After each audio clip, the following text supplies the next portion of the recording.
Chapter 2. Qualm, noun. A sudden feeling of doubt, fear, or uneasiness, especially in not following one's conscience or better judgment. For a few seconds, I just stared at the golden-trimmed little box as it sat in my trembling hands, as if holding an injured bird or an unexploded landmine. I was too nervous to move a muscle or even catch up on the breath that had caught in my dry throat. "Oh, bollocks!" I could hear Ben swearing as he got on with assembling the dining room table, unaware of the momentous discovery that his girlfriend had just made in the very next room. "Open it, open it," my subconscious urged. "No," my brain shrieked. "Once you do, everything will change." I rubbed my index finger slowly over the lid as I battled with whether to look inside or not. What if it was hideous? What if it wasn't even an engagement ring, but a nice set of earrings instead? Oh, screw it. There's only one way to find out. I gingerly lifted the lid and heard myself take a sharp breath.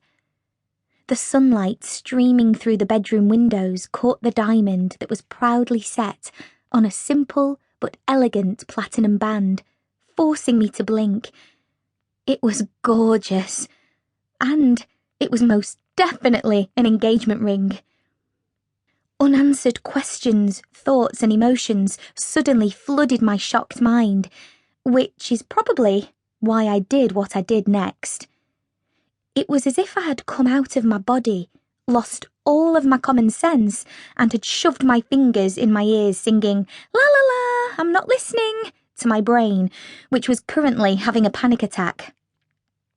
Checking the bedroom door was firmly closed, and hearing Ben muttering to himself over the music from the radio, I lifted the sparkling diamond out of the plush box and put the ring on. It slid down my ring finger effortlessly, like Cinderella trying on the glass slipper. It fit like it had been made for me. I couldn't hide my bright smile as I admired the gleaming rock glinting on my hand, making my usually quite stubby fingers and gnawed cuticles appear as smooth and pretty as a hand model's. I didn't even stop to think about what finding this hidden box would mean for our relationship, if I was even ready to get married to Ben, if I wanted to be someone's fiancé again after the disaster I'd made of it the last time. All that mattered was me and this ring, which was so obviously meant to be mine. I'd become blinded by its beauty, causing all rational thoughts to exit the building. It had left me curled up on the floor, Gollum-like, stroking my precious. I don't know how long I sat like that, with my back leaning on the edge of our bed and my open mouth gaping at the beauty of the piece of jewellery. But in my admiration, I hadn't realised that the radio Ben had been badly humming along to had been turned off. "Babe, I think you might want to come out here." Ben's voice sounded louder in the stillness, floating through the flat and shocking me back into the moment. "Oh, right, yeah, give me a sec," I cried, hurriedly pulling at the ring to get it off, took it back in the box and hide it away before he came into the room and found me like this. I didn't know if the room had heated up or it was karma coming back to bite me for opening the box, but the ring wouldn't come back up past my joint. Shit!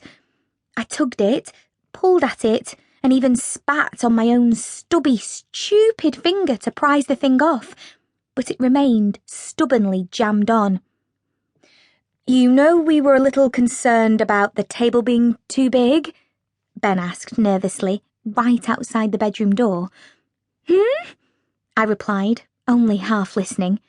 "Come off! Just come off!" I was sweating and wincing at the pain of trying to force this damn ring over my finger without snapping a bone, just as the handle turned. I launched myself to the bedroom door and blockaded it using my body weight to keep Ben from getting in, all the while twisting and